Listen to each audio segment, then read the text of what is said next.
स्वागत है आपका इस चैनल द जीनियस वर्कर्स में। द जीनियस वर्कर्स इंटरव्यू के दूसरे एपिसोड में आज हमारे साथ है ट्रेनी ओएस उज्ज्वल, जो कि बहुमुखी प्रतिभा के धनी और कैचिंग पावर ज़बरदस्त है। किसी भी काम को सीखने की क्षमता बहुत जल्दी सीख लेते हैं ये झील, और वैसे भी इस उम्र में सीखने का झील बहुत ज़्यादा रहता है। तो अभी आप ये बताइए कि मर्चेंट नेवी में आप कैसे आए, मतलब कैसे पता चला कि आपको मर्चेंट नेवी में जाना चाहिए? अंकल के एक फ्रेंड थे तो उन्होंने बताया कि मर्चेंट नेवी करना चाहिए, अच्छा है कोर्स, मतलब और स्कोप ज़्यादा है इसके अंदर और पब्लिक कम है, इसके लिए तो कोर्स किया था मैंने। और वो बताया जा रहा था कि उसमें पढ़ाई वढ़ाई भी कम है, मतलब ज़्यादा पढ़ने की ज़रूरत नहीं पड़ेगा। लेकिन वहाँ पे जाने के बाद पता चला कि 10वीं से ज़्यादा पढ़ाई इसके अंदर रहती है। हाँ, और इसमें जल्दी पैसा कमाने का, जल्दी अमीर बनने का भी वो रहता है। और किस कॉलेज से आपने कोर्स किया, कौन सा? ये वाराणसी से किया था, बाबतपुर आशा इंटरनेशनल इंस्टीट्यूट। अच्छा, कौन सा कोर्स था? जीपी रेटिंग कोर्स था। तो अभी नॉर्मली तो 180 तक, 2 लाख तक और मतलब 2.5 लाख तक हो जा रहा है ज्वाइनिंग। अच्छा, कोर्स का फीस है। तो कॉलेज प्लेसमेंट देता है कि नहीं? कॉलेज प्लेसमेंट देती है, बट जैसे कॉलेज के पास बहुत सारे स्टूडेंट रहते हैं तो उनके पास मतलब प्राइसिंग ज़्यादा हाई रहती है। सर्विस चार्ज जो रहता है उन लोगों का प्लेसमेंट का वो ज़्यादा रहता है, और बाकी का जो पेमेंट रहता है तो वो कम देते हैं, और सर्विस चार्ज ज़्यादा उनका रहता है। इससे अच्छा आप अगर कोई अच्छा एजेंट आपको मिल जाए तो किसी के थ्रू जा रहे हैं तो ज़्यादा आपको अच्छा है, फिर कॉस्टली पड़ जाएगा। तो फर्स्ट प्लेसमेंट के लिए आप कहाँ से संपर्क किए थे, कैसे हुआ? वो तो अंकल का कोई एक फ्रेंड थे तो उनका रेफरेंस था तो उससे हो गया था। अच्छा, तो उनके रेफरेंस से फ्री ऑफ कॉस्ट ज्वाइनिंग हो गया यहाँ पे। तो एजेंट भी पकड़े होंगे उस समय स्टार्टिंग में, क्योंकि ऐसा होता है कोर्स के बाद। 2020 में गया था, उसके बाद कोरोना का टाइम चालू था तो उसके बाद मिल नहीं रहा था, तो एक टेंशन भी होता था। पहली बात कोर्स की वजह से टाइम हो चुका था तो सब बोल रहे हैं एक्सपायर हो जाएगा ये, इसके लिए थोड़ा कोर्स करने का ज्वाइनिंग करने का ज़्यादा प्रयास कर रहे थे। तो एजेंट के भी चक्कर लगाए गए थे, तो एक पैसे भी दिए थे कि ज्वाइनिंग करा दे, लेकिन वो और पैसे मांग रहा था कि अभी आगे का पेपर आपका चालू करते ये वो ट्रैप तो, कर रहा था। हाँ, तो उसको पहले 10,000 दिया था और 50,000 मांग रहा था पेपर वर्क आगे करने के लिए। तो मैंने बोला ठीक है अभी करते हैं। तब तक कंपनी से कॉल आ गया था, जो चाचा के फ्रेंड थे उनके रेफरेंस से, तो फिर वही वाला सोचा उसके बाद वहीं पर। सही है, आपका लक भी बहुत अच्छा है क्योंकि फ्री ऑफ कॉस्ट ज्वाइनिंग हुआ। और दूसरी बात टैंकर पे, और तीसरी बात बड़े टैंकर जहाज़ पे, सुएज मैक्स पे। सुएज मैक्स का काफ़ी इज्जत है, रेपुटेशन है। हाँ, वो तो है। तो शुरुआत अच्छा हुआ है। फर्स्ट टाइम था तो शिप पे आने के बाद बहुत कुछ पता था नहीं, कौन सा चीज़ कहाँ पे है। बहुत बार तो इंजन रूम में चला गया था, मैं डेक साइड से हूँ तो इंजन रूम में चला गया था तो वो लोग भी मजे ले रहे थे, इसको तो कुछ पता नहीं, लेकिन बाद में समझ गए। नहीं, अभी तो मैं भी देख रहा हूँ, काफ़ी कुछ, बहुत कुछ समझ गए, बहुत कुछ समझ गए। नहीं, अभी इतने कम समय में 1 मंथ या 2 मंथ में तो मतलब बहुत कुछ समझ जाते हैं। अब जैसे आपका घर है तो आपको पता ही रहेगा कि कौन सी चीज़ कहाँ है, तो अब यहाँ पे शिप पे आने के बाद ये आपका घर ही है, चीज़ आपको समझना पड़ेगा। हाँ, ये बात तो है। अभी यहाँ पे कैसा लग रहा है, पर्सनल फीलिंग्स कुछ शेयर कीजिए। स्टार्टिंग में तो मतलब लग रहा था कहाँ पे आ गए हैं, मन कर रहा था अब कितनी जल्दी घर चले जाए।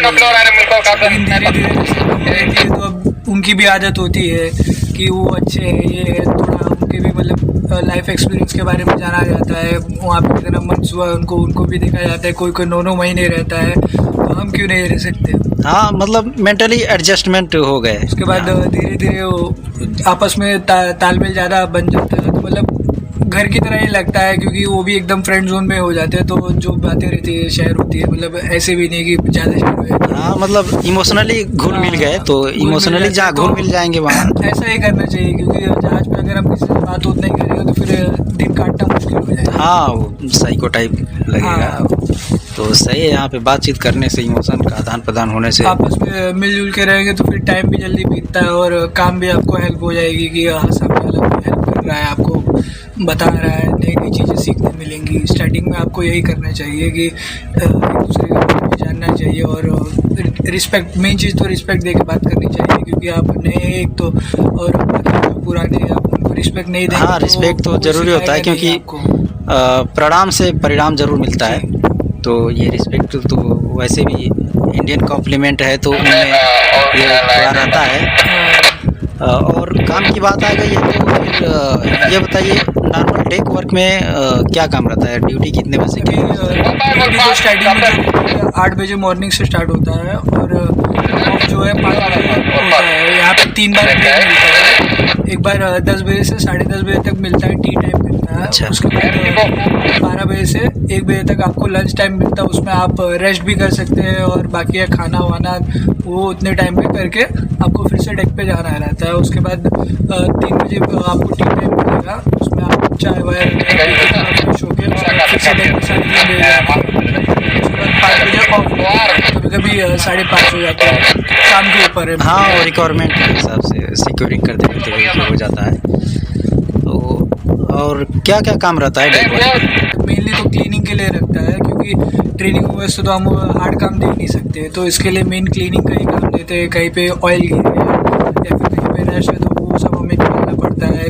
कहीं पे कुछ केमिकल गिर गया है तो उस जगह पे हमें ही जाके साफ़ करना पड़ेगा, क्योंकि ट्रेनिंग में उसमें ज़्यादा हार्ड काम दे नहीं सकते। हाँ, हार्ड काम भी कर सकते हैं, लेकिन टेक्निकली काम टेक्निकली नहीं ले अभी सकते। उसमें आता है नहीं तो हेल्प के लिए ले सकते हैं। तो फेलियर भी हो सकता है इसके लिए। हाँ, रिस्पॉन्सिबल नहीं। और पेंटिंग का काम रहता है, तो उसके जो हमारे सीनियर रहते हैं वो हमें बताएंगे कि ये पेंट में ऐसा सा मिलाते हैं, फर्स्ट कोट है, सेकंड कोट है, सारी चीज़ के बारे में बताएंगे। उसका नेक्स्ट टाइम से हमें पेंट वूट सब कुछ बनाना रहता है और जो जो जो सब बता रहे हैं वो सारे हमें सीखने हैं।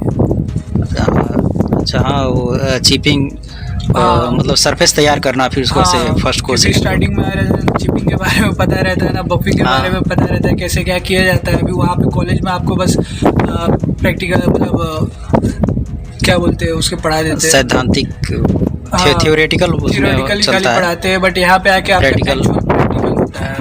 तो यहाँ पे आने के बाद आपको पता चलेगा कैसे क्या करते हैं। मुझे भी नहीं पता था, तो फिर हमारे जो सीनियर रहते हैं तो वो एक बार करके बताते हैं, एक बार नहीं है दूसरी बार करके बताते हैं। तो ऐसे ऐसे करके बहुत सी मतलब गलतियाँ भी होती है। हाँ, तो उसमें इम्प्रूव करते रहना चाहिए। तो अच्छा, आपका लर्निंग पावर ज़्यादा है, तो ये बताइए जहाज़ पे जाने के बाद मतलब कैसे किया जाए कि जल्दी सीख सकते हैं काम को? जल्दी सीखने का क्या, जैसे आप अपने काम पे थोड़ा ध्यान देंगे। आपको अभी यहाँ पे जहाज पे सीखना है, मेन काम आपका सीखना है, क्योंकि आपका स्टार्टिंग है। अच्छा, जैसे आप नोट्स भी बनाते हैं डेली काम काज, कौन सा काम किया, किस तरह किया, प्रोसेस क्या था, और इक्विपमेंट भी फैमिलाइज करते रहते हैं फ्री टाइम में कि कौन सा इक्विपमेंट है, कैसे काम करता है पूरा। हाँ, मतलब ये सब देखना पड़ता है, नोट्स भी बनाना स्टार्टिंग पड़ता में है। आया था तो फिर जैसे बहुत सी चीज़ें पता नहीं थी, तो अभी जब ड्यूटी टाइम में मतलब जो हमारे सीनियर है वो तो बताते ही है। बाद में जब हम फ्री टाइम में रहते हैं तो फिर जो करना है नेक्स्ट डे तो उसके बारे में पूछा जाता है कि कैसे करते हैं, क्या है, थोड़ा आइडिया लिया जाता है। हाँ, मतलब दिमाग में एक मैप बन जाता है कि ये काम है, कैसे वो करेंगे। करते हुए कोई गलती ना हो या फिर कोई सामने वाला मतलब बोले ना कि इसको कुछ आता ही नहीं, तो ये सब थोड़ा सीखा जाता है। नोट्स भी बनाते रहा जाए, हाँ, डेली काम का कैसे किया, कैसे स्टार्टिंग में उतना ज़रूरी नहीं कि नोट्स ही बनाया जाए, बट ज़रूरी है कि उसके बारे में थोड़ा मोड़ा मतलब हल्का जाना जाए, क्योंकि सभी जानते हैं अभी हम फ्रेश हैं तो ज़्यादा वैसा कुछ रहता नहीं है, बट तो भी थोड़ा मोड़ा जानकारी होना चाहिए हर चीज़ का।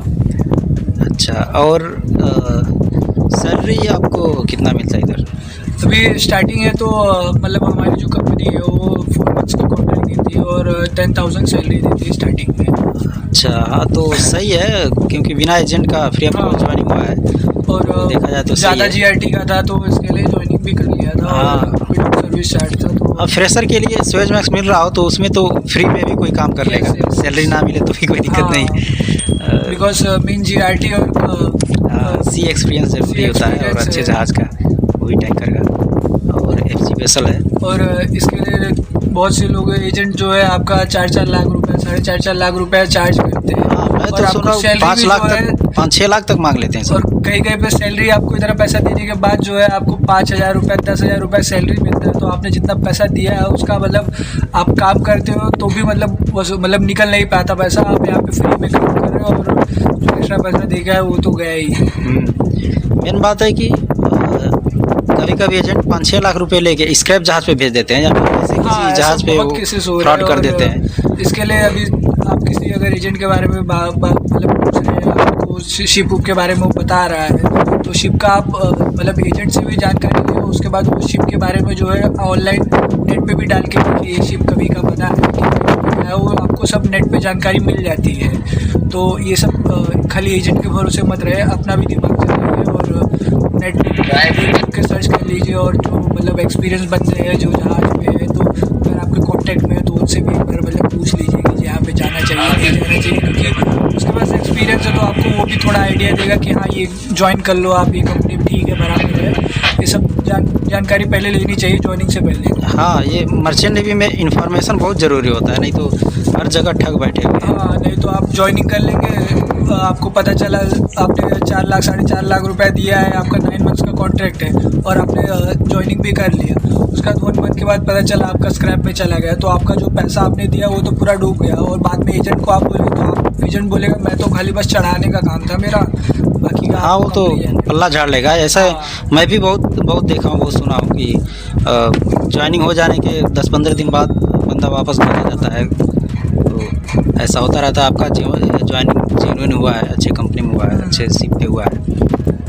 तो ये डेक वर्क का तो हो गया। अब कार्गो वॉच में क्या रहता है? कार्गो ऑपरेशन के दौरान कैसे ड्यूटी रहता है, क्या क्या? कार्गो ऑपरेशन के टाइम हमारा 6 ऑन 6 ऑफ रहता है, SBM रहता है। SBM का मतलब यहाँ पे फॉरवर्ड साइड में एक बीच में फ्लोटिंग टाइप में कुछ रहता है, SBM उसको बोल रहा है। हाँ, तो उसमें दिखा दूँगा पाइपलाइन रहती है और वहाँ से क्लोज कनेक्ट रहते हैं, तो उसके यहाँ पे मिडशिप में जहाँ पे हमारा साइड में देख सकते हैं वीडियो में वो जो SBM का कनेक्शन हुआ है। हाँ, तो वहाँ पे मैनीफोल्ड सब कुछ रहता है, तो उसी से जो है हमारा लोडिंग और डिस्चार्जिंग होता है, तो वो हमें वॉच करना रहता है। वहाँ पे प्रेशर दिखता है, तो वो प्रेशर को बराबर मॉनिटर करना रहता है, इन्फॉर्म करना रहता है कि ये प्रेशर चल रहा है। और उसी बीच में जो हमें जितने भी पाइपलाइन है वो सारे वॉच करने रहते हैं, कहीं से कुछ लीकेज तो नहीं है।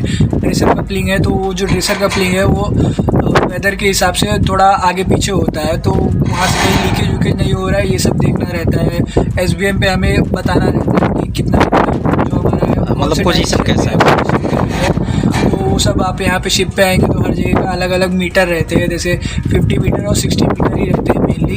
और 12 o'clock जब मिड शिप में रहेगा तो 12 o'clock रहता है, जैसे 11 o'clock रहता है, और यहाँ पे अगर जाएगा तो 1 o'clock रहता है। आप शिप पे जब आएंगे तो आपको वो सब पता चल जाएंगे, आपके सीनियर बताएंगे आपको। मतलब SBM रोप का लेंथ और उसका पोजीशन बताना रहता है। हाँ, ये सब रहता है। और बाकी का मस्टराइज़र रहता है, तो आपका लोडिंग के टाइम जो है मस्टराइज़र ऑपरेट होता है, उसे खोलना बंद करना रहता है। और डिस्चार्जिंग के टाइम जो है आपका PV वॉल रहता है, PV वॉल आपका डायरेक्शन वहीं से निकालता है, तो PV वॉल जो है डिस्चार्जिंग के टाइम उठाया जाता है और मस्टराइज़र बंद रहता है। और लोडिंग के टाइम जो है मस्टराइज़र ओपन और शट किया जाता है, वहाँ पे आपको परसेंटेज बताया जाएगा कितना परसेंटेज है कितना नहीं है, उसके हिसाब से आपको खोलना और बंद करना रहता है। और लोडिंग के टाइम जो है आपका यहाँ पे पंप रूम, तो पंप रूम में ज़्यादा कुछ काम नहीं रहता, तो भी मतलब एक बार ब्लास्टिंग होते रहता है। हाँ, तो एक बार मतलब राउंड ले सकते हैं, राउंड लेना पड़ता है। और बाकी का जब डिस्चार्ज होता है तो उस टाइम पे पंप रूम में ज़्यादा हमें जाना पड़ता है,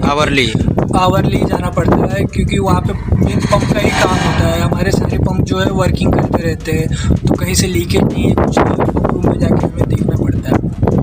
अच्छा, और ये तो SBM का हो गया। अगर जेटी पे जाएँ, जैसे मुंबई हम लोग जाते हैं JD5, तो वहाँ पे क्या ड्यूटी तो जो आप बताए वैसे ही रहता है? हाँ, बट तो उसमें मोरिंग रहता है, रोप तो वहाँ पे चेंजेस रहते हैं, जैसे वहाँ पे वायर रोप लगता है। अगर डॉकिंग पे गया तो फिर वहाँ पे वायर रोप लगेगा। हाँ, बड़ा शिप है तो वायर रोप, छोटा शिप रहता तब हाँ, तो वायर रोप में टेल रोप भी मिलाया, मतलब कॉम्बिनेशन ही किया जाता है। आगे जो है टेल रोप जाता है और उसके थोड़ा बीच में मंडल साइकिल लगा के जो है वायर रोप को कनेक्ट किया जाता है। सॉफ्ट रोप से वायर को कनेक्ट किया जाता है मंडल साइकिल से। तो स्प्रिंग ब्रेस्ट और हेड जो है आपका फॉरवर्ड में रहता है, और स्प्रिंग ब्रेस्ट और स्टन जो है आपका ऑफ साइड में रहता है। अच्छा। तो ये सबको जो है हमें स्लैग करना रहता है और टाइट करना रहता है। मतलब अलाइनमेंट के हिसाब से एडजस्ट करना पड़ता है। अलाइनमेंट इसमें मेन आपका मिडशिप के यहाँ पे जो है, जहाँ पे आपका सेक्शन है वहाँ पे फ्लैग लगा रहता है और सामने वाले जहाँ पे रहता है वहाँ पे भी जिक्सन के यहाँ पे एक फ्लैग लगा रहता है, तो उसका अलाइनमेंट वहाँ से मिलाया जाता मतलब है। शोर फ्लैग और अपना शिप का फ्लैग जब को SBM अलाइन में रहना तो चाहिए। हमें SBM देखना पड़ता है, और जब यहाँ पे बर्थिंग के लिए जाता है तो हमें अलाइनमेंट मिलाना रहता है। तो अलाइनमेंट देख के हमें वही अलाइनमेंट का रिपोर्ट करना रहता है कि अलाइनमेंट बराबर है कि नहीं है, और शिप का पोजीशन मतलब बराबर करना पड़ता है, कहीं से स्लैग देना पड़ता है, कहीं से टाइट करना पड़ता है। हाँ, मतलब कि अगर शिप आगे निकल गया तो थोड़ा सा आप स्प्रिंग को थोड़ा सेलेक्ट कर देंगे तो आ जाएगा लाइन में, या फिर वेट ले लेंगे फॉरवर्ड स्प्रिंग का, तो मतलब इस तरह एडजस्ट करना पड़ता है अलाइनमेंट की। तो 4 महीने का कॉन्ट्रैक्ट है आपका, तो वॉच कीपिंग के लिए 6 मंथ चाहिए ना? हाँ, वॉच कीपिंग के लिए 6 मंथ चाहिए, बट बहुत सी मतलब एक बार और आना पड़ेगा इसमें। हाँ, बहुत सी कंपनियाँ अभी बहुत चालू हो गई है, तो फिर सबको जो है 6 मंथ से पहले उतार देते हैं। एक्सपीरियंस का इस्तेमाल करेंगे ये लोग। एक्सपीरियंस का इस्तेमाल करेंगे। सपोज अभी सैलरी 10,000 है और मेरा वॉच कीपिंग के बाद 50,000 या फिर 45,000, मतलब मेनली ऐसा ही होता है। तो अभी वॉच कीपिंग निकलने से पहले ही 4 मंथ्स मेरा कॉन्ट्रैक्ट दिया हुआ है। सपोज़ मुझे 1 मंथ और एक्सटेंड किया है, 2 मंथ्स एक्सटेंड किया है, बट मुझे 2 मंथ से मतलब 6 मंथ से पहले उतार देंगे। अगर मुझे 5 दिन 6 दिन 7 दिन पहले ही 6 मंथ से उतार देंगे, क्योंकि मेरे हाथ में अगर वॉच कीपिंग आ जाएगा तो कंपनी को ज़्यादा पे करना पड़ेगा। तो मुझे एक्सपीरियंस तो हो चुका है, बट कंपनी चाहती है कि वही पेमेंट में हम उससे ज़्यादा काम कर रहे हैं। हाँ, मतलब नेक्स्ट टाइम में भी 10,000 में बुलाएंगे लोग। और नेक्स्ट टाइम जब भी कॉन्ट्रैक्ट मिलेगा तो वो 9 मंथ्स का जरूर देंगे, क्योंकि ज़्यादा उन्हें काम कराना है, तो हाँ। ये सब होता है। और उसके बाद वॉच कीपिंग निकलने के बाद तब जाके एज ओएस सैलरी इंक्रीज होगा।